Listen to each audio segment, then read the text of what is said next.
Morning friends. आज आपण inverse Laplace transform च्या लेक्चर नंबर म्हणजे इंटेग्रल ट्रान्सफॉर्म या पेपरच्या लेक्चर नंबर 27 वर आहोत आणि आपला इन्व्हर्स लाप्लास ट्रान्सफॉर्मचे एक्झाम्पल सुरू आहे. आपण कुठल्या एक्झाम्पल वर आहोत? Example 31 on page number 825. या 31 एक्झाम्पल मध्ये 3 एक्झाम्पल्स दिलेले आहेत ज्याचे आपल्याला inverse Laplace transform find out करायचा आहे. Find the inverse Laplace transform of number 1 s square plus s plus 2 upon s raise to 3/2. दूसरा 2s minus 5 divided by 9s square minus 25 आणि तिसरा s माइनस 2 अपॉन 6s चा वर्ग plus 20. तर यापैकी आपण पहिला करू आता सोल्युशन. पहिल्याचं we have Laplace inverse in bracket s square plus s plus 2 divided by s raise to 3/2. प्रत्येक टर्मला s रेज टू 3/2 न जर आपण डिवाइड केलं किंवा इंडायसेसच्या रूल न त्याला न्यूमरेटरला नेलं तर काय होते बघा. Which is equal to Laplace inverse 1 by s raise to 1/2. कसं हो? s रेज टू 2 आणि हा जर वर गेला तर मायनस 2/3. 4 मायनस 3 डिवाइडेड बाय 2 म्हणजे काय झालं? 1/2 आलं. s raise to 1/2 Laplace inverse s raise to 1/2. अशा पद्धतीनं प्लस लाप्लास इन्व्हर्स या s रेज टू 3/2 ला जर वर नेलं तर 1 मायनस 3/2 1 मायनस 1.5 म्हणजे मायनस 1/2 राहिलं. Laplace inverse s raise to minus 1/2 plus 2 Laplace inverse s raise to 3/2 ला जर न्यूमरेटरला नेलं तर s रेज टू मायनस 3/2 येईल. So which is equal to Laplace inverse आपल्याला फॉर्म्युल्याच्या फॉर्मॅट मध्ये पाहिजे म्हणून s ची टर्म आपल्याला डिनॉमिनेटरला पाहिजे. So Laplace inverse 1 upon s raise to minus 1/2 plus Laplace inverse 1 upon s raise to 1/2 plus 2 Laplace inverse 1 upon s raise to 3/2. Formula काय आहे? Laplace 1 upon s raise to n which is equal to t raise to n minus 1 divided by n minus 1 factorial. याचा वापर करायचा आहे आपल्याला आता इथे. Which is equal to t raise to minus 1/2 minus 1 upon minus 1/2 minus 1 bracket मध्ये factorial plus t raise to 1/2 minus 1 divided by 1/2 minus 1 bracket मध्ये factorial plus 2 t raise to 3/2 minus 1 upon bracket मध्ये 3/2 minus 1 factorial. या फॉर्म्युल्याचा वापर केला आहे मित्र. यांची किंमत पहिल्या टर्म साठी यांची किंमत मायनस 1/2 आहे. दुसऱ्या टर्म साठी यांची किंमत 1/2 आहे आणि तिसऱ्या टर्म साठी यांची किंमत 3/2 आहे. So which is equal to आता ही डिनॉमिनेटरला लिहिलं t raise to minus 1/2 minus 1 म्हणजे t raise to minus 3/2.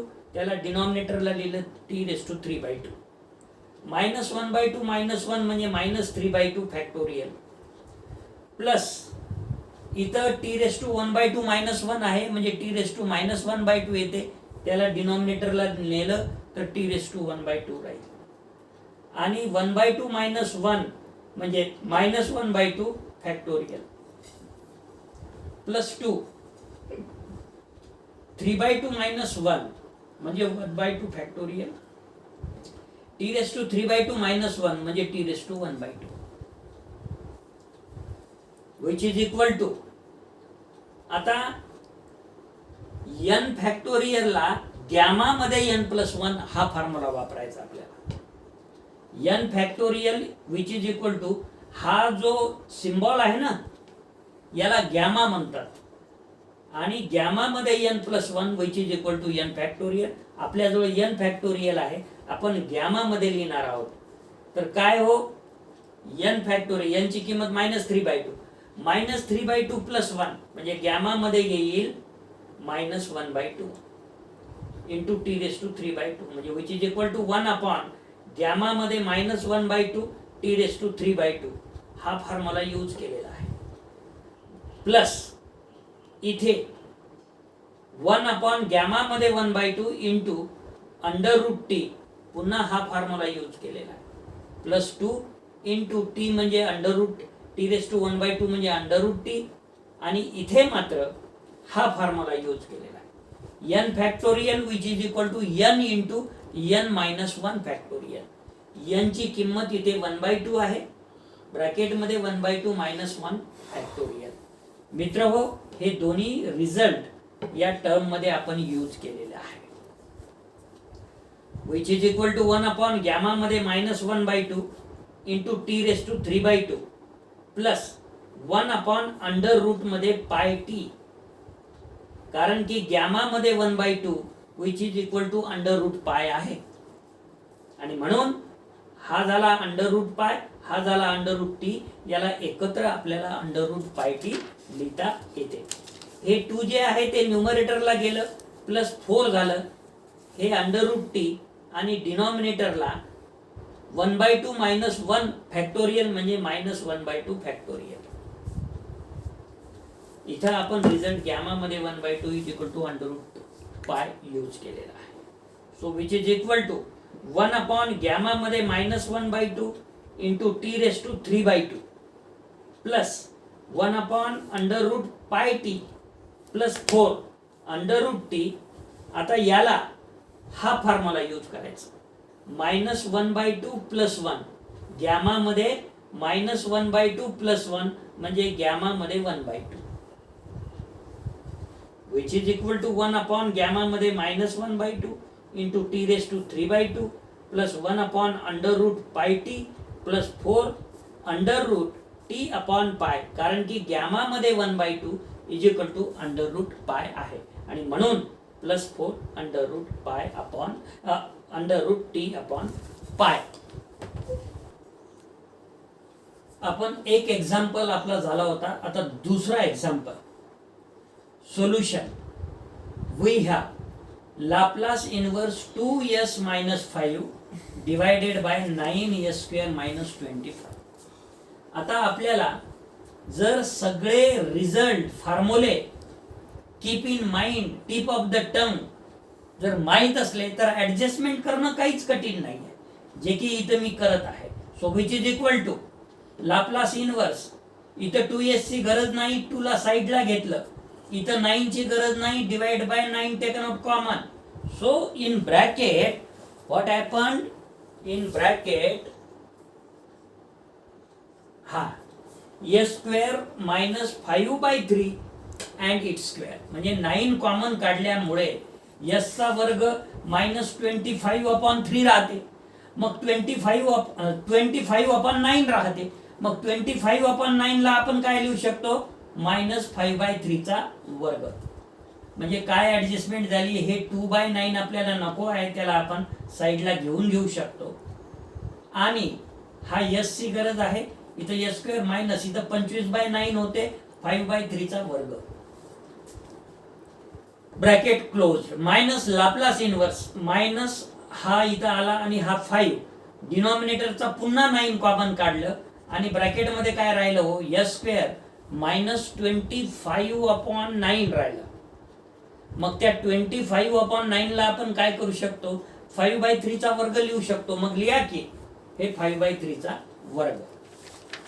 So which is equal to 2/9 taken out outside the Laplace inverse operator and write down Laplace inverse in bracket s/s² minus in bracket 5/3 चा वर्ग minus, आता हा जो 9 आहे ना, याच्या मधला 3 इथे लिहिलेला आहे, आणि 3 5 ला डिवाइड इथं केलेला आहे, म्हणजे 5/3 ची आपल्याला इथं गरज आहे, त्यामुळे या 9 मधला 3 इथे लिहिलेला आहे, म्हणजे 1/3 लाप्लास इनवर्स 5/3 डिवाइडला s² - 5/3 चा वर्ग.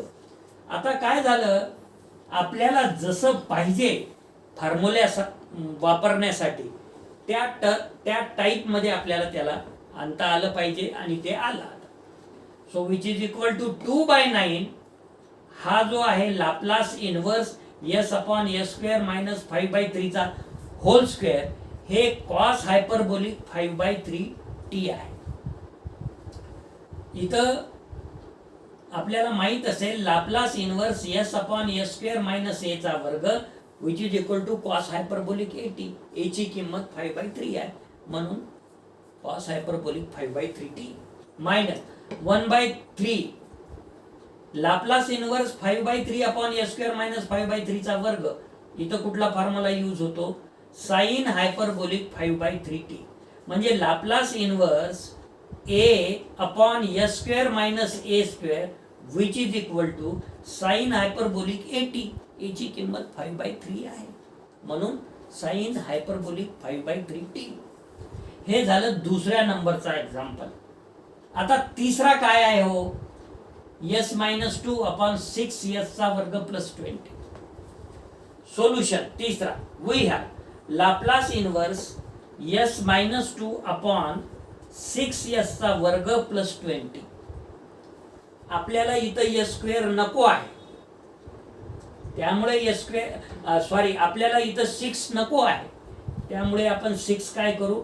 आउटसाइड द लाप्लास इन्व्हर्स पहिलेच लिहू 1/6 लाप्लास इन्व्हर्स. हे एस डिवायडेड बाय काय राहते आता? एस चा वर्ग प्लस 20/6 काय राहते? एस चा वर्ग प्लस 20/6 म्हणजे 10/3. Laplace inverse S upon S square plus 10/3 minus 2/6 taken out outside the Laplace inverse operator म्हणजे 1/3 मायनस 1/3 काय शिल्लक राहिलं? In bracket 1/s square plus 10/3 म्हणजे 20/6 राहिला मग त्याला 10/3 आपल्याला लिहिता येते. ठीक आहे. Which is equal to 1/6 Laplace inverse S upon S square plus √10/3 चा वर्ग. कारण की आपला फॉर्म्युला आपल्याला काय माहित आहे? Laplace inverse S upon S square plus A चा वर्ग माहित आहे. मग ए च्या वर्गाच्या स्वरूपामध्ये याला लिहावं लागेल जे की आपण √10/3 ब्रॅकेट मध्ये त्याचा वर्ग लिहू शकतो. मायनस आता इथं बघा 1/3 मला इथे √10/3 पाहिजे. मग मी काय करेल? मी √10/3 न मल्टिप्लाय करेल आणि √10/3 न डिवाइड करेल. आणि मला जर मल्टिप्लायच्या स्वरूपात लिहायचा असेल तर मी असं लिहेल √3/10 आणि इथं √10/3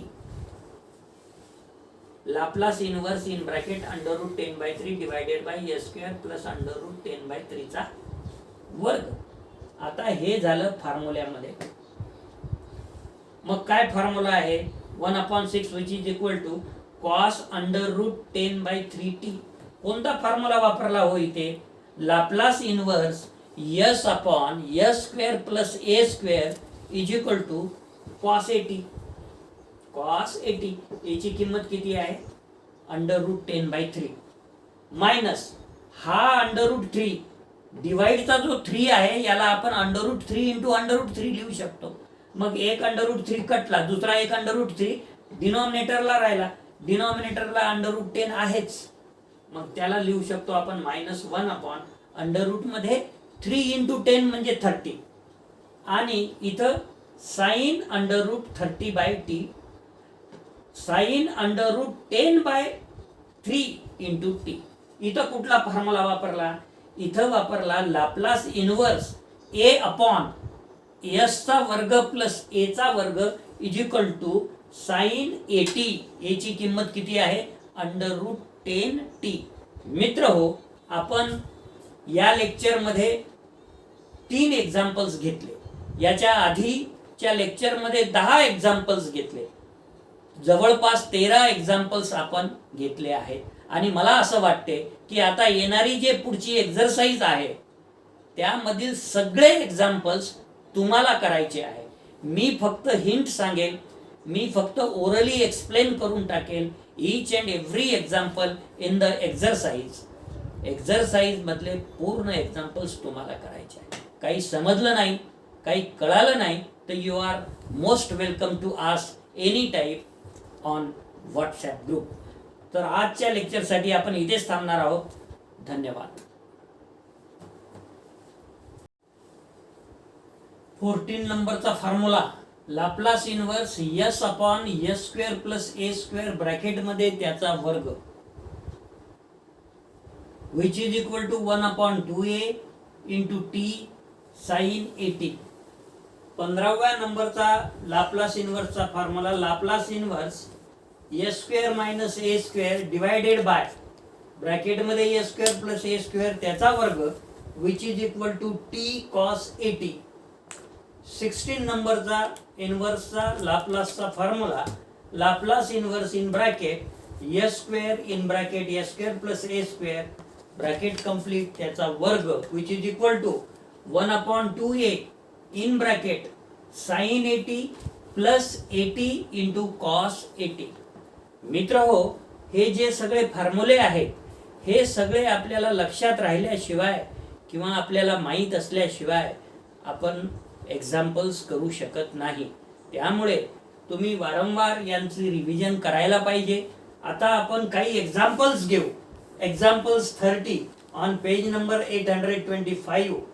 या 30 एक्झाम्पल मध्ये टोटल नंबर ऑफ एक्झाम्पल्स 10 आहेत आणि एक एक स्टेपचे उत्तर आहेत त्यांची. फक्त फॉर्म्युले माहीत असेल तर. Find the inverse Laplace transform of the following. पहिल्या नंबरचा 1/s-2 याचा लाप्लास इन्व्हर्स काढायचा आहे. सोल्युशन 1 नंबरचं we have Laplace inverse 1/s-2 which is equal to you know formula is e to the power 80. a च्या जागेवर 2 आहे म्हणून e to the power 2t.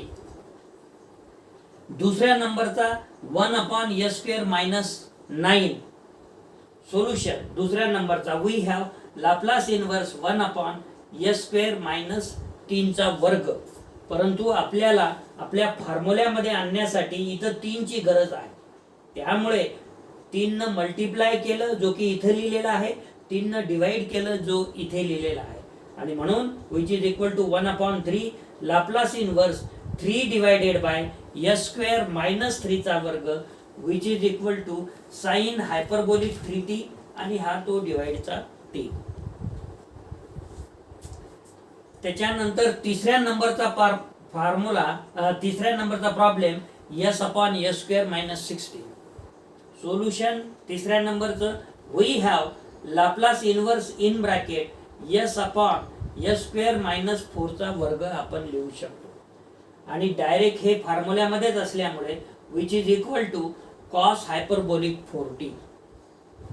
Solution चौथ्याचं काय problem 1/s²+25. Solution 4 we have Laplace inverse 1/s²+5 चा वर्ग. 5 आणि s 5 लिहित असताना असं वाटला पाहिजे तो की 5 आहे.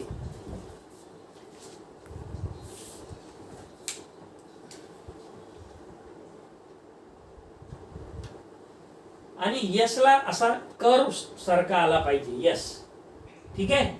यस आणि 5 मध्ये डिफरन्स दिसलं पाहिजे. हे लाप्लास इन्व्हर्स 1/s²+5 चा वर्ग याला आपण 5 ची आपल्याला गरज असल्यामुळे आपण काय करू शकतो, 5 न मल्टिप्लाय करू शकतो, 5 न डिवाइड करू शकतो. So which is equal to 1/5 Laplace inverse 5/s²+5 चा वर्ग. आणि हा जो आहे आता फॉर्म्युल्यामध्ये कन्वर्ट झाला. हे 1/5 आणि Laplace inverse of 5/s²+5² is sin 5t. Number 5 s/s²+9. Solution number 5 we have Laplace inverse s/s²+3 चा वर्ग which is equal to direct formula cos 3t कारण की a च्या जागेवर 3 आहे. 6व्या नंबरचा प्रॉब्लेम 1/s-2 चा वर्ग +1. सोल्युशन 6व्या नंबरचं we have Laplace inverse in bracket 1/s-1 चा वर्ग म्हणजे s-1 ब्रॅकेट मध्ये त्याचा वर्ग +1 चा वर्ग. हा 2 आहे. 6व्या नंबरला हा 192 आहे. So which is equal to e to the power 2t into sine t.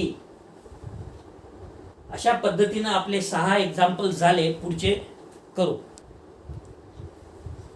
6वा example झाला होता आपला. आता 7व्या नंबरचं काय आहे, लाप्लास इन्व्हर्स काढायचं आहे s-1 अपॉन s-1 चा वर्ग प्लस 4 च. Solution 7 number we have Laplace inverse in bracket s-1 upon s-1 चा वर्ग प्लस 4 म्हणजे मी 2 चा वर्ग लिहू शकतो. So which is equal to with the help of formula e to the power t into cos 2t. कारण की लाप्लास इन्व्हर्सचं फॉर्म्युला आहे 2 अपॉन s चा वर्ग प्लस a चा वर्ग आणि त्याला कंबाईन जर e टू द पॉवर 80 सोबत केलं तर तो असा तयार होईल लाप्लास इन्व्हर्स s-1. इथं a असेल, इथं a असेल म्हणजे e to the power 80 cos 80 आपल्याला म्हणता येईल. किंवा इथं आपल्याला इथं जर s-a अपॉन s-a चा वर्ग प्लस b चा वर्ग करावा लागेल, मग e to the power 80 cos bt आपल्याला लिहिता येईल. तर फॉर्म्युले जर माहित असले तर within one step complete the problem. So next 8 नंबरचा काय आहे, 1 अपॉन s प्लस 3 चा whole square minus 4. Solution 8 number we have Laplace inverse 1 upon s plus 3 चा वर्ग मायनस 4 ला आपण 2 चा वर्ग लिहू शकतो. So which is equal to मला 2 ची गरज आहे त्यामुळे मी 2 न मल्टिप्लाय करेल आणि 2 न डिवाइड करेल. मल्टिप्लाय केलेला 2 इथं लिहिला, डिवाइड केलेला 2 इथं लिहिला. So 1/2 Laplace inverse 2 upon s plus 3 चा वर्ग मायनस 2 चा वर्ग which is equal to e to the power minus 3t divided by 2 तर आहेच into Laplace inverse of 2 upon s plus 3 चा वर्ग मायनस 2 चा वर्ग म्हणजे साइन हायपरबोलिक 2t. आता 9व्या नंबरचा एक्झाम्पल काय आहे, s plus 2 upon s plus 2 चा वर्ग मायनस 25 चा इन्व्हर्स लाप्लास इन्व्हर्स आपल्याला काढायचा आहे. Solution we have Laplace inverse in bracket s plus 2 upon s plus 2 चा वर्ग मायनस 5 चा वर्ग. 5 आणि s मध्ये थोडा तुमचा बदल असला पाहिजे. 5 चा हा जो आहे ना ते हॉरिझॉन्टल दिसलं पाहिजे आणि s जे आहे ते कर्व टाइप दिसलं पाहिजे. त्यामुळे तुम्ही s आहे का 5 आहे याच्यामध्ये गोंधळ होणार नाही. So actually it is in the form of formula. So which is equal to e to the power minus 2t into cos hyperbolic 5t. आता शेवटचा एक्झाम्पल नंबर 10 नंबरचा Laplace inverse 1 upon 2s minus 7. Solution 10 we have Laplace inverse 1 upon 2s minus 7. तर आपल्याला फॉर्म्युल्यामध्ये कुठल्याही फॉर्ममध्ये असा formula नाही आहे. हा 2 आपल्याला इथं नको आहे त्याच्यामुळे 2 taken out common. So Laplace inverse 1 upon 2 in bracket s minus 7/2 which is equal to 1/2 taken out outside the Laplace operator which is Laplace inverse operator in bracket 1 upon s minus 7/2. आणि आता मात्र हे फॉर्म्युलेच्या form मध्ये आहे which is equal to 1/2 e to the power 80. a ची किंमत 7/2 आहे म्हणून e to the power 7/2t. मित्र हो, असे छोटे छोटे प्रॉब्लेम आहेत परंतु महत्त्वाचं काय आहे आपल्या लक्षात आलेलं असेल. सगळे स्टँडर्ड रिझल्ट, सगळे फॉर्म्युले जे आपण लाप्लास ट्रान्सफॉर्म मध्ये ऑलरेडी प्रूव्ह केलेले आहेत आणि इथं त्याचं इन्व्हर्स मध्ये कन्वर्ट करून तुम्हाला लिहून दिलेले आहेत जवळपास 16 फॉर्म्युले. ओके, तर हे 10चे 10 प्रॉब्लेम आपल्या या लिहून दिलेल्या 16 फॉर्म्युल्यापैकीच आपण वापर केलेला आहे. आज आपण या लेक्चरसाठी इथेच थांबणार आहोत. धन्यवाद.